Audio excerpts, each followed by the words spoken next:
Dengan didampingi suaminya Suharso, seorang ibu rumah tangga bernama Putri Wulandari membuat laporan ke kepolisian di SPKT Polrestabes Palembang.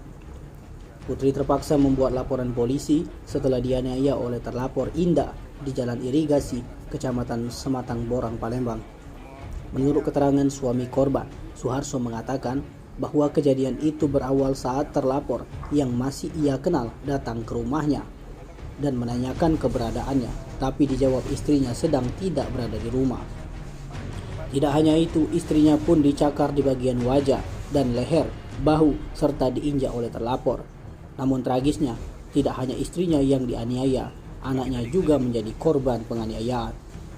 Sementara itu, Kasat Reskrim Polrestabes Palembang AKBP Haris Dinza membenarkan adanya kejadian penganiayaan ringan yang dialami korban saat berada di kediamannya tersebut.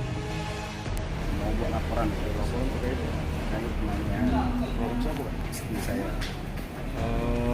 Terjadi di mana, Kak? Terjadi di depan rumah, di rumah dia datang ke rumah.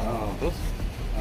Kalau cerita istri saya kan perempuan mau nelpon, dia datang ke rumah, marah-marah nggak jelas, karena itu nggak tahu menau. Nggak tahu apa masalahnya, saya juga ngerasa nggak ada masalah sama dia kan. Sama terduga? Ya, sama terduga ini. Jadi datang, ketika istri saya mau nelpon, dirampas. Langsung dipukul, langsung diinjak kayak gitu. Anak kita juga, Kak? Anak kita pas dia sempat dia yang mau minta tolong, mungkin nanti mau warga dengar, pakai batu kena anak saya yang kecil yang dari sekolah. Itu pada saat kejadian di mana, Kak? Di kantor tempat kerja di Merdeka, jauh. Pagi tadi kejadian juga? Iya, pagi tadi kejadian. Masalahnya tahu? Nah, kurang tahu karena kakaknya rasa nggak pernah ada masalah.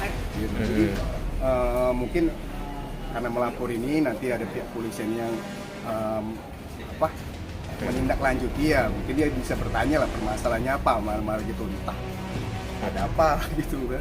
Kak, sama terlapor dewek kenal? Dulu pernah kenal atau kenal? Sempat pernah ada hubungan keluarga sih, bukan keluarga darah, karena jauh.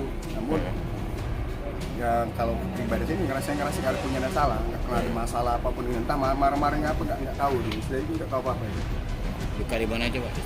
Ada di leher cakaran, di sini memar, di kepalanya benjol, sama di belakang kayak dia dikena katanya diinjak gitu kan. Anak kita? Anak kena itu, ada tertangai dilempar pakai batu, terkena anak, mau ngelempar istri saya itu. Kena anak. Orang berapa tadi? Orang 2. Tim Liputan Sumsel ABTV melaporkan.